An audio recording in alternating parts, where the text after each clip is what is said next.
Hi, I'm Nurse Nikki, board certified family nurse practitioner, lactation consultant, and postpartum care specialist. Today, we're going to talk about something that we normally don't talk about in healthcare. We don't talk about it in maternal care, but it is super important and deserves our attention, deserves education and deep conversation. We're going to talk about postpartum intimacy. Let's get started.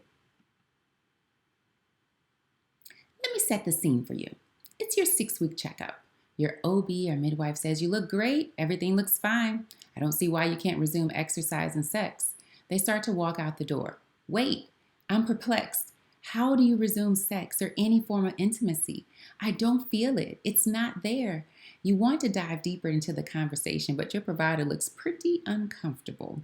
So you go home with unanswered questions and failed expectations. Allow me to offer you some advice. I'm going to share a few tips that can help you along your postpartum journey in finding what intimacy looks like for you now, because it could be different, and that's okay. This is your journey. We're going to do this on your terms. So I want you to center your recovery first. We have a tendency to make a huge fuss about the newborn's feeding schedule, the pooping routine, the sleep habits, but we totally forget about ourselves. I'm included. I'm a provider, but that doesn't mean I'm exempt.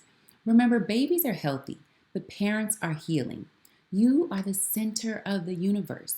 The health of your baby revolves around you. The quality of your intimacy is strongly influenced by the quality of your recovery. Did you catch that?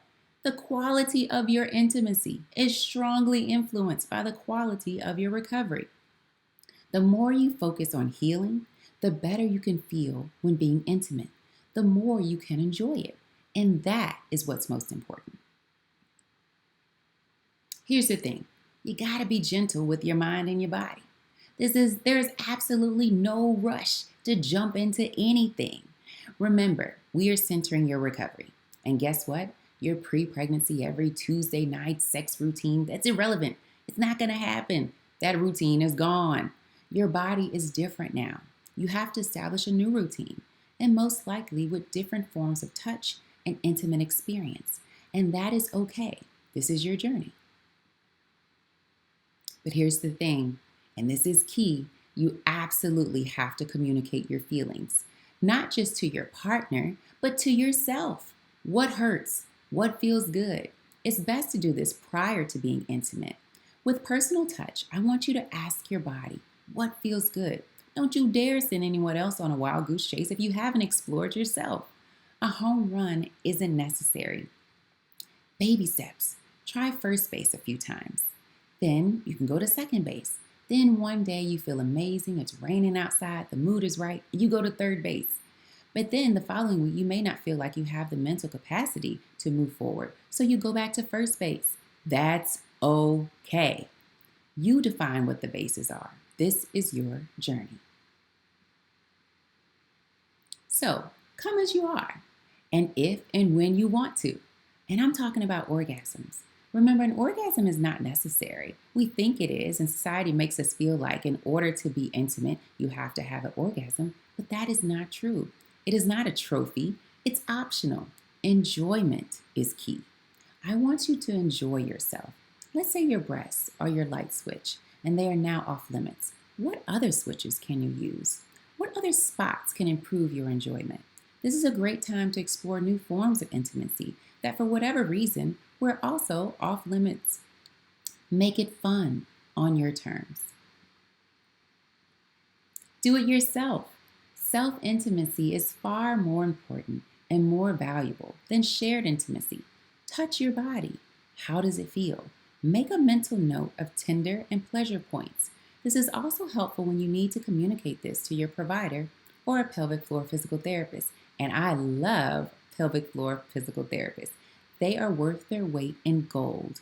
Everyone that is postpartum should be seeing one. Last but not least, erase those extra thoughts. Picture this. You're with your partner, or maybe you're alone. That's okay.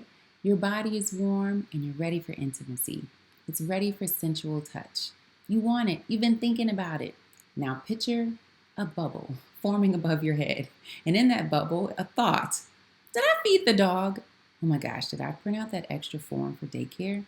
Oh shoot, I think I left the oven on.